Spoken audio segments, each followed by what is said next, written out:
Narito na ang mga news scoop ngayon. Dancer sa beauty pageant sa Cebu, patay matapos mahulog sa stage. Resort owner tinambangan ng kaaway nito, motibo sa krimen, away sa lupa. Helper tinarakan sa dibdib ng lasing na katrabaho. Nadia Montenegro inaming maayos ang relasyon sa pamilya ni Baron Geisler. Sasha Padilla, maayos na ang kalagayan matapos maoperahan sa Singapore.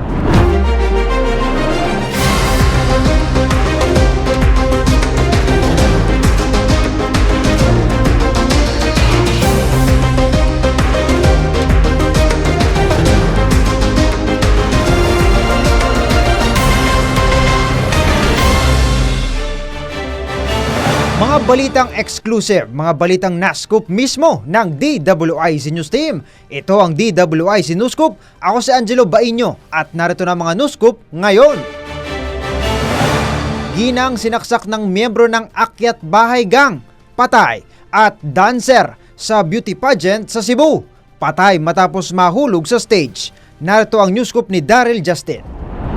Nasawi ang isang dancer sa beauty pageant sa Cebu City matapos siyang mahulog sa stage. Naganap ang insidente sa beauty pageant na Enchantress of Inayawan 2024 sa Barangay Inayawan bilang parte ng pagdiriwang ng kapistahan doon. Sa kuha ng cellphone video, sumasayaw ng production number ang mga kandidata sa event kasama ng grupo ng biktimang si Huala Gabor. Pero nang umexit na ang mga ito para bigyang daan ng mga candidates ng bababa sa hagdan, tila hinimatay si Gabor at tuluyang nahulog. Kaagad namang tinulungan ng barangay ang biktima para bigyan ng pangunang lunas. Sa kasamaang palad, namatay ang biktima ilang oras matapos itong isugod sa ospital. Inaalam pa ng mga opisyal ng barangay kung may sakit ang babaeng dancer bago sumayaw sa entablado. Ayon naman sa Inayawan Police, walang foul play sa insidente.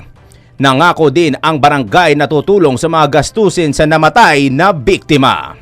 Ninakawan na, pinatay pa ang isang 38 anyos na babae ng isang lalaking nanloob sa kanyang bahay sa Bordeos, Quezon. Nagtamo ng mga malalalim na sugat sa katawan na kaagad niyang ikinamatay ang biktimang si Lizelle Quizada. Ayon sa pulis, tumawag sa cellphone ng anak na si Cristel ang biktima at pinababalik ito sa kanilang bahay dahil nasa loob umano ng kanilang bahay ang isang lalaki.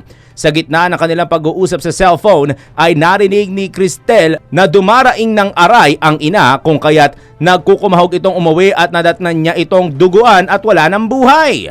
Tinutugis na ngayon ng mga otoridad ang salarin upang papanagutin sa krimen. Resort owner tinambangan ng kaaway nito, motibo sa krimen, away sa lupa. News scoop mula kay Kim Gomez. Nasawi ang isang resort owner matapos itong barili ng may-ari ng katabi niyang beach resort sa Sariaya, Quezon. Kinilala ng Sariaya Police ang biktima na si Teodoro Abdon, 64 anyos. Ayon sa pulisya, inabangan ng sospek na kinilalang si Jerry Caponpon at apat pa nitong kasama ang pagdating ng biktima sa kanyang resort sa Barangay Bignay. Nang akmang papasok na sa gate ang biktima, sinalubong ito ng mga sospek ng ilang putok ng baril. Mabilis namang tumakas sakay ng tricycle kasama ang mga lookout nito na kinilalang sina alias Ryan, Socrates at isang ambot na pamangkin pa umano ng biktima. Habang nahuli naman ang isang kasabwat ng mga salarin nang maabutan ng mga rumesponding pulis. Alitan sa pag-aari nilang magkatabing lupa ang tinitingnang motibo ng mga pulis sa krimen. Samantala, tinutugis na ng mga pulis ang mga sospek na nahaharap sa kasong murder. At yan ang news scoop, Kim Gomez, nagbabalita ng tama, naglilingkod ng tama. Kalamay vendor dead on arrival sa ospital matapos sumalpok sa barikada sa Ilocos Sur. News scoop mula kay Ralph De La Cruz. Hindi na naisalba pa ng mga doktor ang isang kalamay vendor. Matapos magtamo ng malalang pinsala, makaraang sumadsad ang minamaneho nitong motorsiklo sa barikada ng ginagawang drainage sa Candon City, Ilocos Sur. Ayon sa otoridad, minamaneho ng biktima ang kanyang motor patungong hilagang direksyon nang bigla itong mawala ng kontrol sa manibela ng sasakyan. Dahil dito, sumemplang ang motor at saka sumadsad sa naturang barikada. Nagtamo ng sugat sa iba't ibang bahagi ng katawan ng biktima na kaagad namang isinugod sa ospital, ngunit idineklara itong dead on arrival ng mga sumuring doktor. Yan ang aking news scoop. Ako si Ralph De La Cruz. Nagbabalita ng tama, naglilingkod ng tama. Helper tinarakan sa dibdib ng laseng nakatrabaho. Narito ang newscoop ni Christine Belen. Isang 19 anyos na lalaking pahinante ang malubhang nasugatan ng saksakin ng basag na bote ng kanyang kainuman sa San Jose del Monte, Bulacan. Kinilala ang sugatang biktima na si Lawrence Samong, isang delivery helper, habang ang sospek naman ay si Ronnie Mendoza, 30 anyos. Ayon sa mga pulis, galing sa inuman ang biktima, sospek at ang mga kasamahan nila sa trabaho. Ngunit dala ng kalasingan, nagtalo sina Samong at Mendoza hanggang sa magkaroon ng komosyon na naawat naman ng mga kasamahan. Tila hindi makamove on si Mendoza kaya't nauna itong umuwi sa barracks at kumuha ng basag na bote. Dito na niya sinaksak sa dibdib ang biktima at mabilis na tumakas sa lugar. Agad na dinala ang biktima sa pagamutan para sa paunang lunas habang nakadakip kalaunan ng mga otoridad ang sospek na nahaharap ngayon sa kasong frustrated murder. At yan ang aking news scoop. Ako, si Christine Belen, nagbabalita ng tama, naglilingkod ng tama. 5 katao sugatan sa salpukan ng 2 motor sa Cebu. Newscoop mula kay Kat Gonzales. 5 ang sugatan nang magsalpukan ang 2 motorsiklo sa kahabaan ng National Highway sa Barangay Arpili, bayan ng Balamban, Southern Cebu.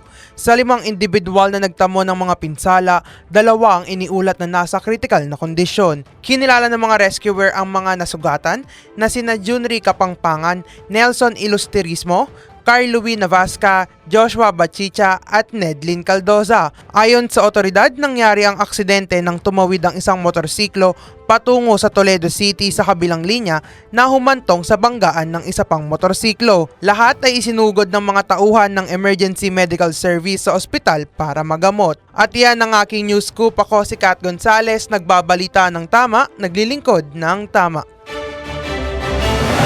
Bilangan ng boto posibleng bumalik sa mano-mano dahil sa issue sa Miru. Narito ang newscoop ni Kim Gomez.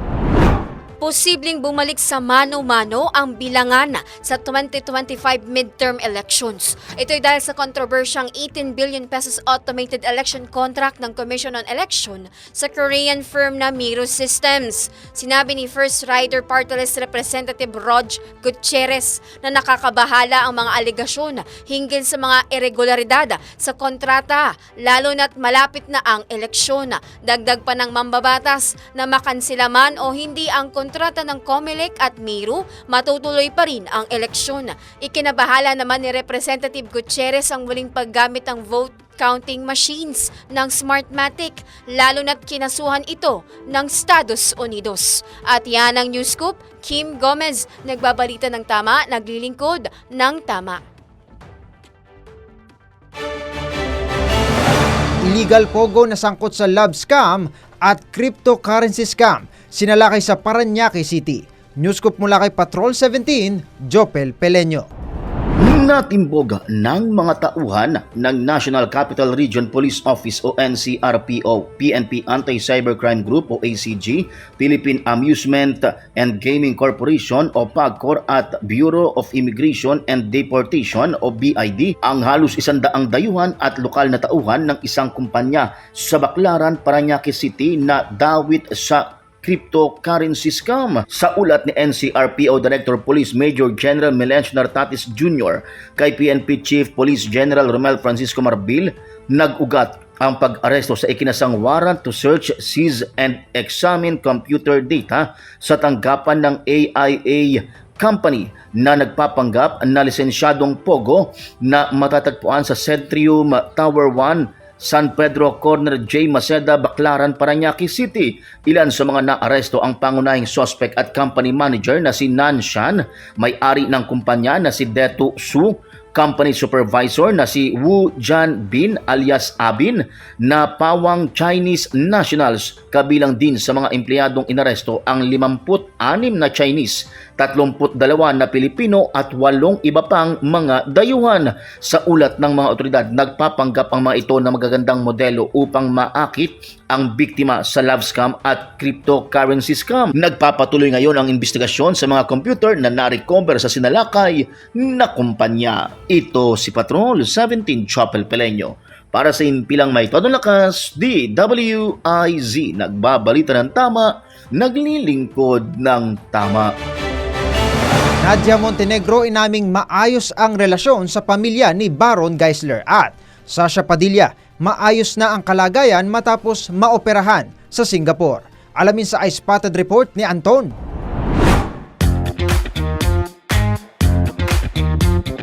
Para sa aking balitang showbiz, napanatili ni Nadia Montenegro ang magandang samahan sa pamilya ni Baron Geisler. Ito ang kinumpirma na aktres kahit hindi naging maayos ang nangyari sa kanila na aktor. Sa interview kay Nadia, sinabi nito na walang dahilan para masira ang relasyon niya sa pamilya ni Baron, kaya't hanggang ngayon umano ay maayos na maayos ang kanilang samahan. Ngunit inamin din ni Nadia na matagal na silang hindi nakikita ng pamilya ng aktor mula noong pandemic pa, kaya't noong nagpunta raw ang mga ito sa debut ng kanyang anak kay Baron ay masaya siya.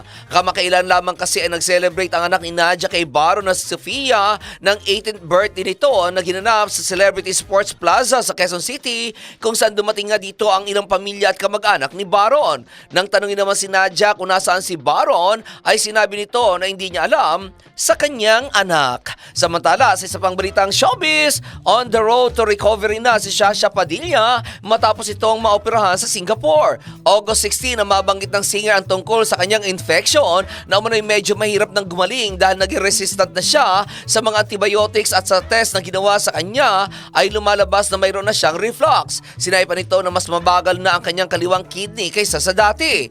Nagpunta raw siya sa Amerika noong January at doon ay pinayuhan siya na magpa-surgery na kung saan nalungkot daw siya dahil hindi niya alam kung ano ang kanyang pwedeng gawin sa kanyang sakit. Matapos umano ang 6 na buwan ay muli siya nagkaroon ng infection at umabot ng 3 linggo para sa isang low dose ng antibiotic para magkaroon ng resulta. Dahil dito kaya't pumunta na raw siya ng Singapore dahil marami siyang naririnig na maraming tao ang pupunta sa Singapore para sa medical needs ng mga ito. Sinabi pa ni Sasha na mayroon siyang kondisyon na tinatawag na mega ureter kung saan mas malaki umano ang kanyang ureter kaysa sa normal size nito. Noong isang araw ay nag-update na si Sasha na on the way sa kanyang recovery na siya at binigyan din ng assurance sa kanyang mga kaibigan na maayos na ang kanyang sitwasyon. At iyan aking balitang showbiz para sa impilang metodong lakas, DWIZ. Ako si Anton, nagbabalita ng tama, naglilingkod ng tama.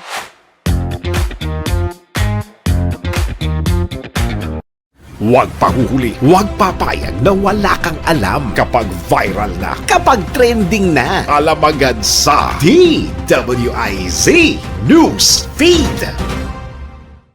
Senator Risa Hontiveros nagpasalamat sa mga otoridad ng Indonesia kaugnay sa pagkakahuli kina Sheila Goo at Cassandra Ong.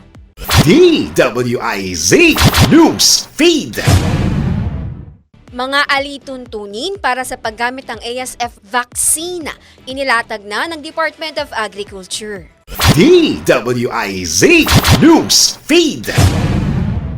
Maayos na operasyon ng RFID, pinatitiyak ni Senator Grace Poe bago magpataw ng parusa sa mga motorista. DWIZ News Feed. Dating Secretary Harry Roque ipinakontempt ng Quadcom matapos labagin ang Section 11, Paragraph A ng rules ng komite. DWIZ News Feed. Dole, pinuri ng isang solon kaugnay sa pagbaba ng unemployment rate sa bansa noong Hunyo. Huwag pahuhuli, huwag papayag na wala kang alam kapag viral na, kapag trending na. Alam agad sa DWIZ News Feed. Sa pagbabalik ng news scoop, illegal pogo na sangkot sa love scam at cryptocurrency scam sinalakay sa Parañaque City. Kumita bilang isang product researcher ang diskarte mamaya sa racket. Totoo nga bang nakakalagnat ang pagligo sa ulan? Alamin natin mamaya sa Let's Prove It! Step-by-step guide para maiwasan ang sakit na dengue sa DIY do-it-yourself. Nagpark sa parking lot for PWD kahit wala namang disabilities? Nako! Bawal ito! Maria Ozawa, inaming nagduda siya noon sa pagmamahal dahil sa uri ng kanyang trabaho. John Lucas, nag-celebrate ng birthday sa mga batang nasa shelter. Ogie Alcacid, tinangging may problema sila ni Regine Velasquez sa kanilang relasyon. At Carlos Yulo, lalong na in love sa girlfriend na si Chloe San Jose dahil sa bagong hair color. Ang detalye ng balita sa pagbabalik ng News Scoop.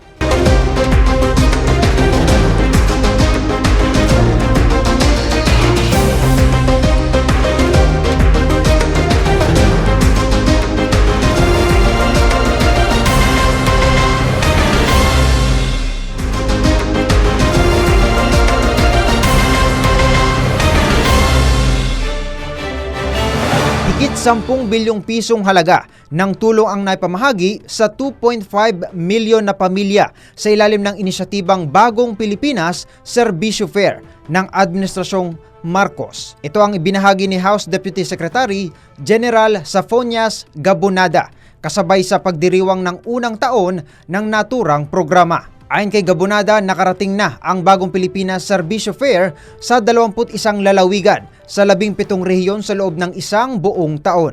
Kaugnay nito, tiniyak ni Pangulong Marcos na makakaasa ang mga Pilipino na hindi titigil ang kanyang administrasyon sa pagpapatupad ng mga inisyatibo na layong paigtingin ang serbisyo sa publiko. Ang BPSF ay naging simbolo ng ating pagbibigay serbisyo sa ating mga kababayan. Lalong-lalo na yung mga nasa malalayong lugar ng bansa na kung minsan hindi nararamdaman ang tulong at serbisyo ng pamahalaan. Patunay lamang ito na marami tayong magagawa sa bayan basta tayo'y nagkakaisa. Kaya kaya natin baguhin, pabilisin at ilapit sa mga mamayan ang serbisyo ng pamahalaan.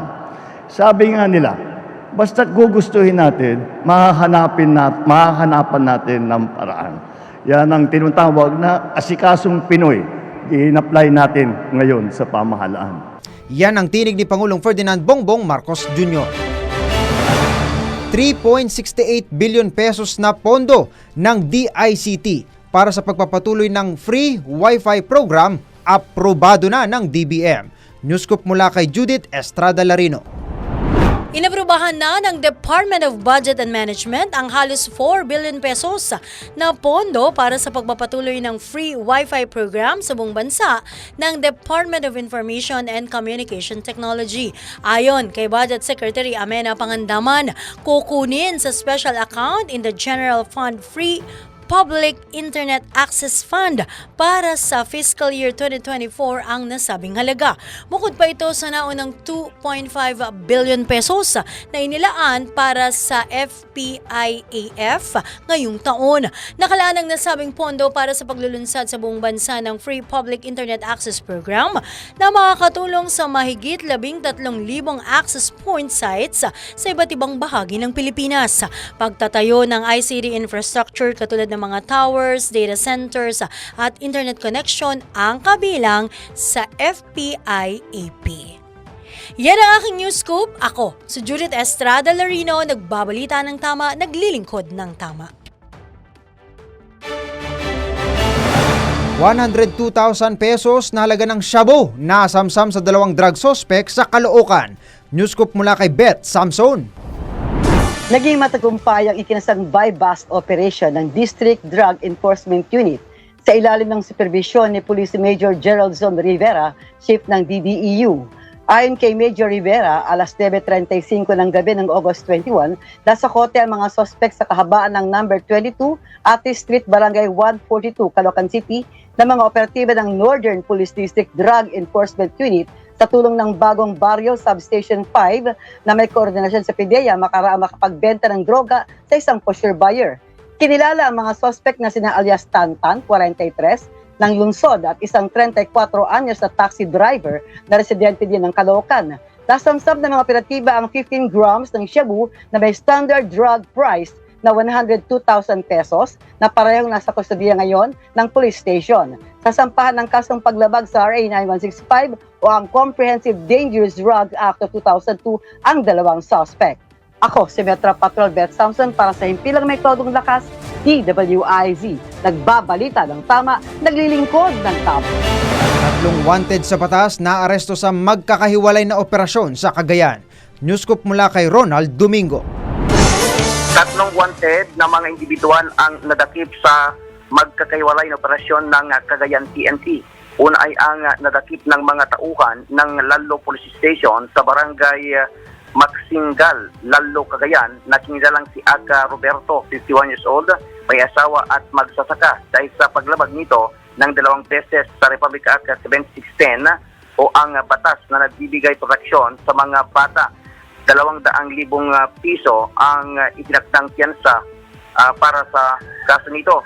Sumunod ay ang pagkalakip naman ng pinagsamang operatiba ng Bugay Police Station, Regional Maritime Unit 2 at 203rd Regional Mobile Force Battalion 2 kay Aka Ulan, 47 years old, may asawa at taga-welding sa barangay Pataw, Bugay, Cagayan. Siya ay inaresto dahil sa kasong reckless imprudence resulting in homicide and damage to property na may piyansang 36,000 pesos. Panghuli ay ang pagkahuli naman ng pinagsamang tracker team mula sa Abulog Police Station at Provincial Intelligence Unit kasama ang 2nd Cagayan Provincial Mobile Force Company at Western Cagayan Maritime Police Station kay Aka Jonah, 40 years old, walang asawa, magsasaka sa barangay Bagunyan, Abulog, Cagayan. Siya ay inaresto dahil naman sa paglabag dito sa PD 705 o ang batas na nagbibigay proteksyon sa kagubatan at kakahuyan na may itinakdang piyansa na nagkakalaga naman ng 72,000 pesos. Ito ang Ronda Patrol, Ronald Idol Domingo, nag-uulat pa simpilang may tudong lakas, DWIC, nagbabalita ng tama, naglilingkod ng tama. Kombinasyong tama, malaki ang tama. Makinig mabuti dahil babanggitin na ng DWIZ. Announcer ang tamang kombinasyon ng letra at numero. DWIZ. Numero panalo. Hatid ng Bingo Plus. Bingo sa saya, plus sa panalo.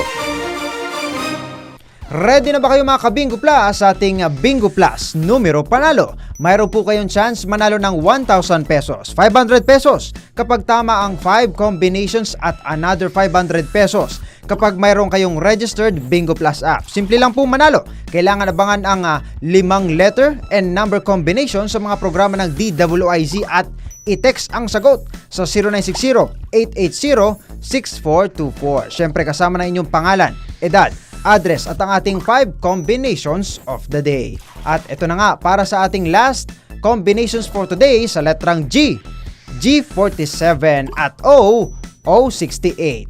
Pwede nyo nang i-text ang 5 combinations na nakuha nyo sa mga programa kaninang umaga hanggang hapon dito sa DWIC at malay mo, ikaw na ang manalo ng instant pa premyo sa Bingo Plus numero panalo. Pag bingo sa saya, plus sa panalo.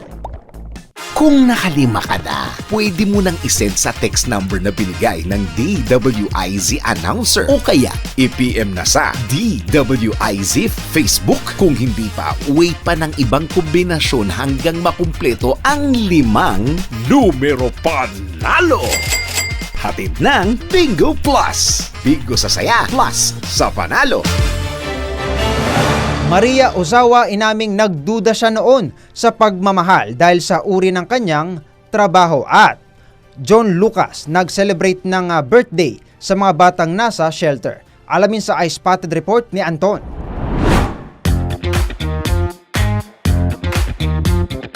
Para sa aking balitang showbiz, inamin ng dating Japanese porn star na si Maria Ozawa na dumating siya sa point ng kanyang buhay na hindi na siya naniniwala sa pag-ibig. Ito ayon sa actress ay dahil sa kanyang dating trabaho sa Japan ang pagiging porn star. Ayon dito, obvious naman umano na gusto lamang ng mga tao ang kanyang katawan at gusto siya ng mga tao dahil sa kanyang trabaho pero hindi bilang isang tao. May mga nagsasabi rin umano sa kanya na hindi siya magkakaroon ng tunay na relasyon dahil sino nga naman daw ang matinong tao na makikipagseryosohan sa kanya.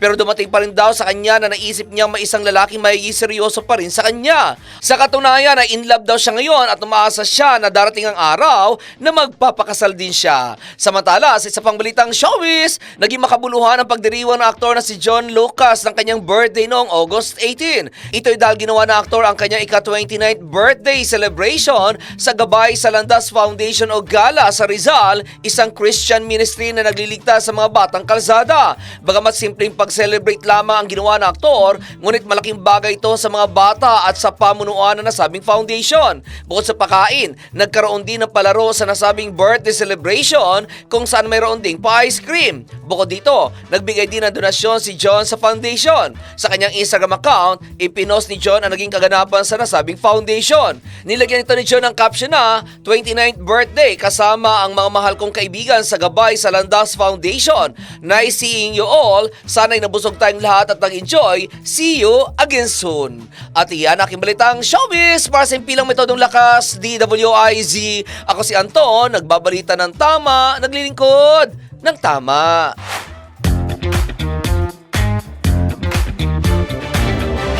Markahan na ang inyong kalendaryo mga ka-IZ sa most unforgettable anniversary event ng Bat First Coffee. Kaya naman iniimbitahan tayo ng fast-growing coffee shop sa Pilipinas na Bat First Coffee sa kanilang ika-4 na anibersaryong pagbibigay ng good and quality coffee for us sa darating na linggo, August 25 sa SM Mall of Asia Main Atrium.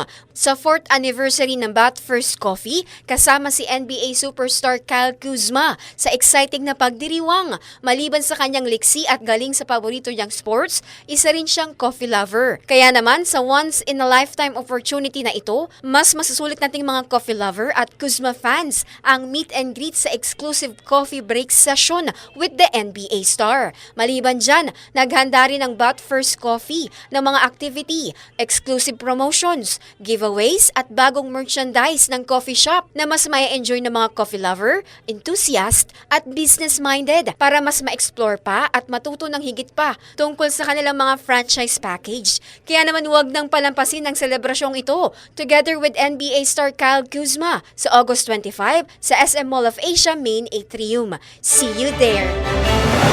Huwag pahuhuli, huwag papayag na wala kang alam kapag viral na, kapag trending na. Alam agad sa DWIZ News Feed.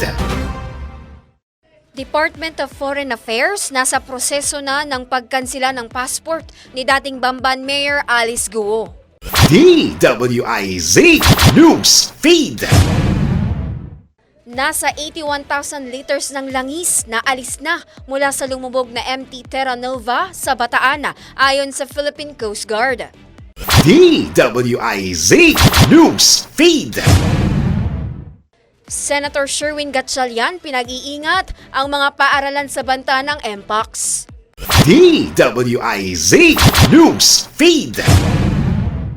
Defense Secretary Gilbert Chodoro hindi sang-ayon sa paglikha ng bagong super body na tutugon sa mga kalamidad. DWIZ News Feed.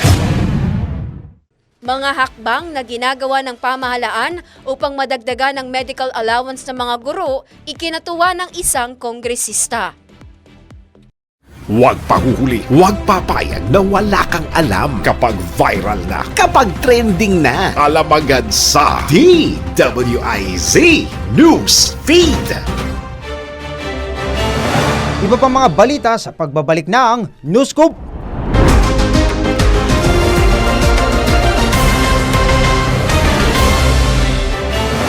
Pinakahuli, pinaka-latest, pinaka-napapanahon. Whether we like it or not, ito ang magiging DWIZ Weather Report. Pilipinas, sa oras na ito silipin at alamin natin ang magiging lagay ng panahon ngayong long weekend.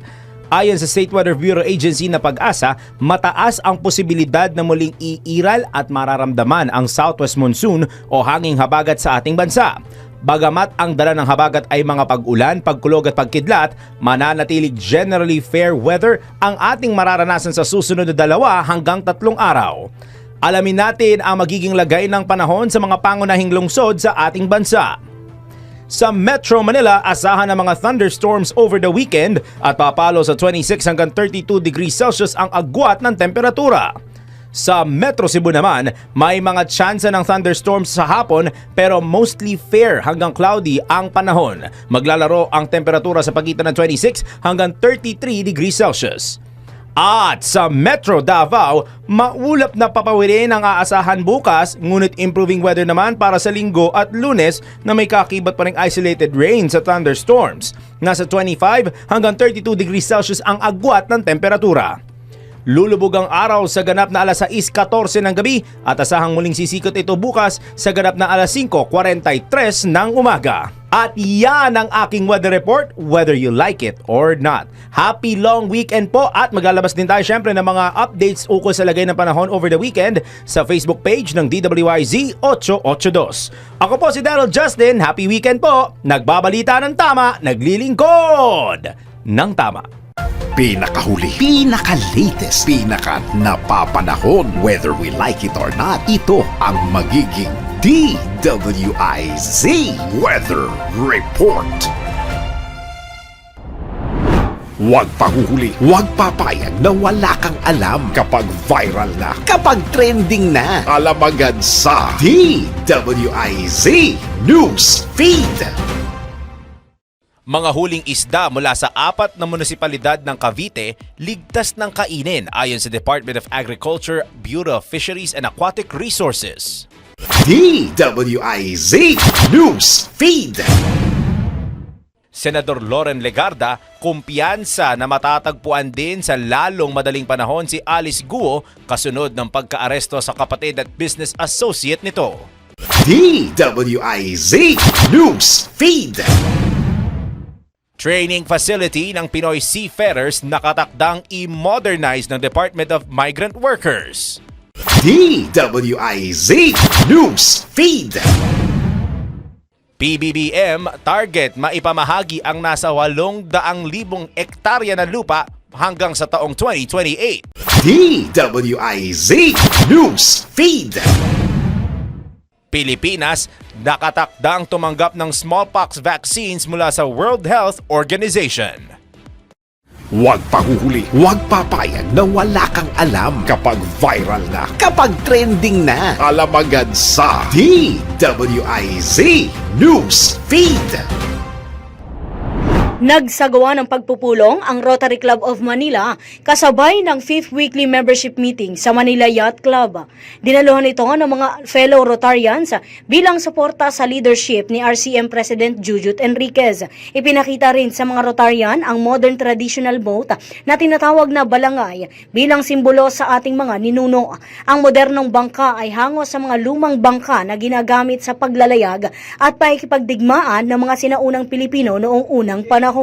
Tinalakay din sa pagpupulong ang pagtulong ng mga Rotarian sa mga sinalanta ng nagdaang bagyong Karina sa Metro Manila, pamahagi ng wheelchair sa San Juan City para sa mga senior citizens at ang art exhibit sa Hospicio de San Jose para naman sa mga disabled persons. Samantala, nagbigay naman ng mensahe ang presidente ng RCM para sa mga susunod pang proyekto at programa ng kanilang grupo. Narito ang pakinggan natin ang pahayag ni President Jujut Enriquez. Nung nagkaroon kami ng disaster relief para doon kay Typhoon Karina, this is together with the City of Valenzuela. At last week, nag-distribute naman kami ng mga wheelchairs, and this is together with the City of San Juan. Pupunta naman kami ng Albay, Legazpi. Meron kaming bamboo tree planting program together with the LGU ng Albay. Yung art exhibit will be on September 10, so this will be at the LRI. Etong art exhibit doon sa aming sinusuportahan na Hospicio de San Jose. Bukod kay President Jujut Enriquez, nagbigay rin ng mensahe ang kanyang fellow Rotarians, kabilang na dito sina RTN Ben Ibuyan, RTN Job Esquivias, Director Albert Alday, Rotaract President Summer Bonifacio at RCM Program Chairman na si RTN Attorney Caloy Serapio. At sinuportahan din ito ng ama ng Aliw Broadcasting Corporation at RTN member na si Boss D. Edgard A. Cabangon. Leadership ni Pres Jujut very refreshing sa collaborative. So masaya kaming members ng RCM. Same, grabe yung energy ng presidente namin. Todo suporta kami lahat kay President Jujut sa lahat ng ginagawa niya. So hopefully we will grow together and build another 100 years on this old club. So sana po ay matulungan at suportahan po natin itong project po na ito at ang iba pa pong mga proyekto ng Rotary Club of Manila, pati na rin po ang aking club sa Rotary Club of Manila. Umaasa naman ang Rotary members na mas dadami pa ang mga programa at proyekto ng kanilang grupo sa ilalim ng pamumuno ni President Jujut. Ito si Patrol 30 Jelly Mendez nag-uulat para sa Impilang May Todong Lakas sa DWIZ. Nagbabalita ng tama, naglilingkod ng tama. Kung gusto mong kumita ng pera kahit nasa bahay ka lang, subukan mo na ang pagiging isang product researcher. Easy peasy, alamin ang diskarte sa Racket.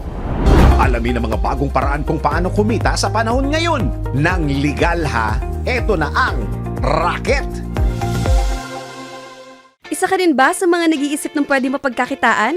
Kung mahilig ka maghanap ng products sa iyong free time, subukan ng pagiging product researcher. Ang pagkita ng pera, pasimplihin natin sa Racket! Sa pagiging product researcher, pwede ka mag-apply kahit undergraduate o professional ka na. Kailangan mo lang mag-send ng resume at proposal under upwork.com.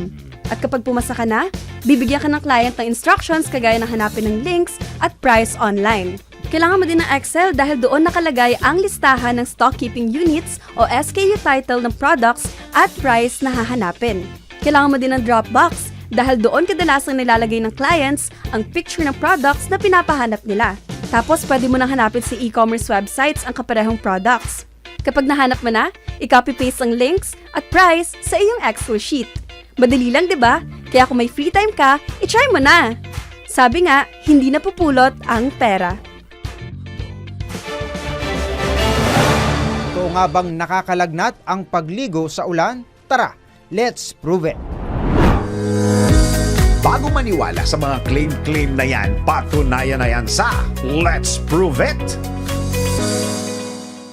Tuwing tag-ulan, maraming tao ang nag-aakalang lalagnatin sila kapag nabasa sila ng ulan. Totoo nga ba ito? Tara, let's prove it! Ayon kay Winston Kilimanjaro Criones Tiwakin, isang licensed medical doctor at public health education advocate, na hindi dahil sa tubig ulan o pagligo sa ulan ang pagkakaroon ng lagnat ng isang tao, kundi sa mikrobyo na meron tayo sa loob ng ating katawan dahil sa malamigang panahon na dulot ng pag-ulan na nagpapaaktibo dito. Kung maliligo sa ulan, siguraduhin lang daw na hindi hahayaang tumaas ang temperatura ng katawan sa 37.5 degrees Celsius. Pero kung tumaas naman ito sa 38.1 degrees Celsius, uminom ng paracetamol na 500 milligrams every 4 hours kung kinakailangan. At maligo kung tumaas pa ang lagnat. At kung nilalagnat ng 3 araw o higit pa, mas mabuting magpakonsulta na sa doktor. Naritong step-by-step guide para maiwasan ang sakit na dengue sa DIY Do-It-Yourself. Kayang-kaya mo ang kahit na ano kung ikaw mismo ang gagawa nito. Let's learn new things sa DIY Do-It-Yourself. Tag-ulan na naman, malaki ulit ang tsansa na lumaganap ang sakit na dengue. Hindi ito dapat binabaliwala dahil maaari itong maging sanhi ng kamatayan ng bata o matanda. Kaya narito ang mga hakbang upang makaiwas ka sa dengue. Una, search and destroy breeding sites. Hanapin mo ang mga lugar na maaaring pamugaran ng mga lamok at siguraduhing malinis ang lahat ng mga kagamitan, lalo na yung mga maaaring maipunan ng tubig. Ikalawa, seek early consultation. Kapag nakagat ka ng lamok at nakaramdam ka ng mga sintomas katulad ng lagnat sa loob ng 2 araw, pananakit ng ulo at pagsusuka, agad na kumonsulta sa doktor. Ikatlo, secure self-protection. Iwasan mong pumunta sa mga madidilim na lugar. Magsuot ka din ng mga mahabang damit tulad ng jacket o pantalon o kaya naman maglagay ka ng insect repellent lotion. Ikaapat, support fogging activities. Kadalasang lumalabas sa mga lamok na may dalang sakit simula 4 to 6 a.m. at 4 to 5 p.m. Tandaan na panatilihin ang kalinisan di lamang sa katawan kundi pati sa ating kapaligiran. Gets mo ba? Sige nga, do it yourself!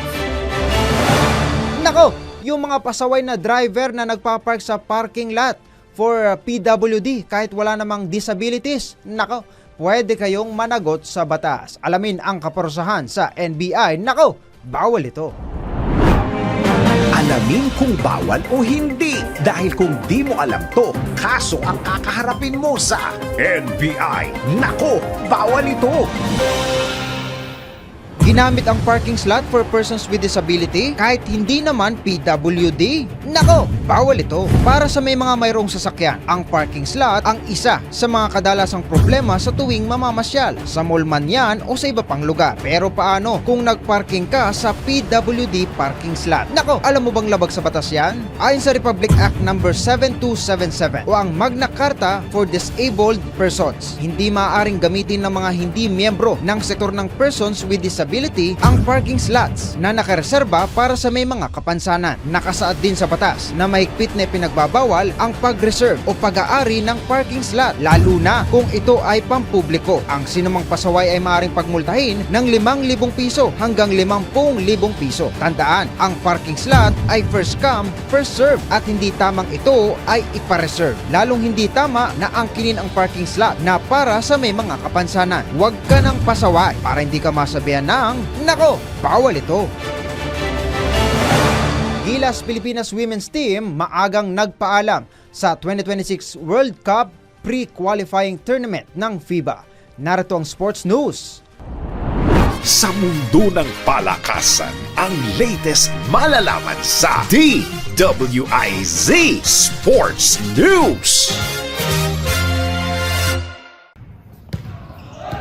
You never quit, you never gave up. Nabigo ang Gilas Pilipinas Women's National Basketball Team na makapasok sa susunod na round ng 2026 FIBA Women's World Cup Qualifiers matapos matalo ng 3 magkakasunod na laro sa Group C matchups nila. Sa women ang Gilas Women's, lumaban pa rin sa dulo ang koponan at mag-uuwi sila ng paghanga o admiration mula sa Rwanda.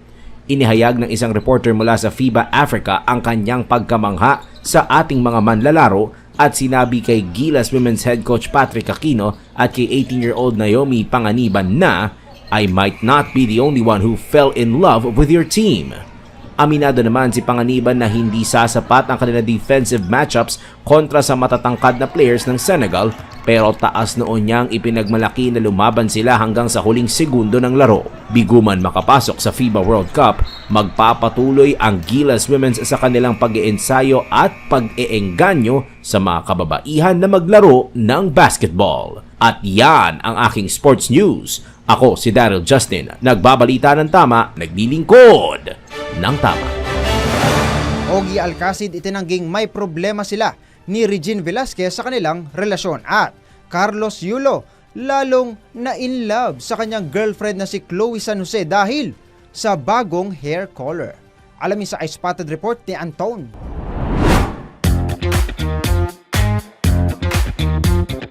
Para sa aking balitang showbiz, itinanggi ni Ogie Alcacid na may problema ang kanilang relasyon ng kanyang asawang si Regine Velasquez. Ayon kay Ogie, nakakalungkot lamang dahil ginawan pa ng isyo ang masayang pagsasama nila ng kanyang misis. Sa kanyang social media account na thread, nakiusap si Ogie na i-report ang nasabing Facebook account.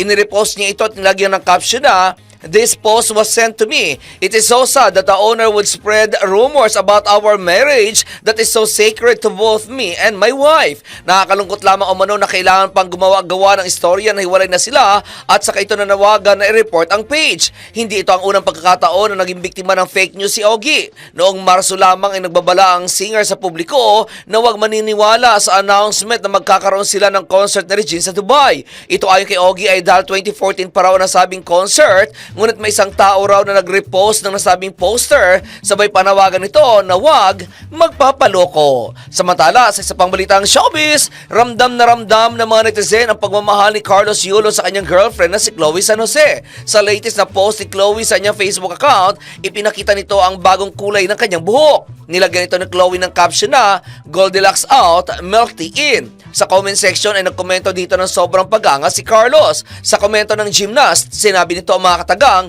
grabe, napakaganda mo, mahal ko. At nilagyan niya ito ng smiling face with heart eyes emojis. Sinagot naman ito ni Chloe na isang animated GIF na may nakasulat na I love you forever. At iyan aking balitang showbiz. Para sa impilang metodong lakas, DWIZ. Ako si Anton, nagbabalita ng tama, naglilingkod ng tama.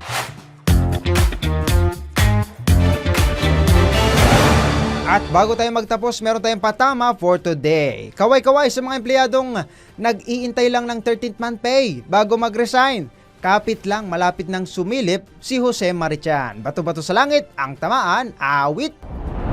Tuloy lang ang panonood, pakikinig sa mga balitang tuloy-tuloy lang nangyayari. Tutukan ng DWIZ News, DWIZ News FM Regional at manood ng live sa Aliw Channel 23. Mag-like at subscribe sa lahat ng DWIZ Digital News accounts, Facebook, YouTube, DWIZ News App at news website, DWIZ TikTok at DWIZX account. Ako si Angelo Bainyo, nagbabalita ng tama, naglilingkod ng tama.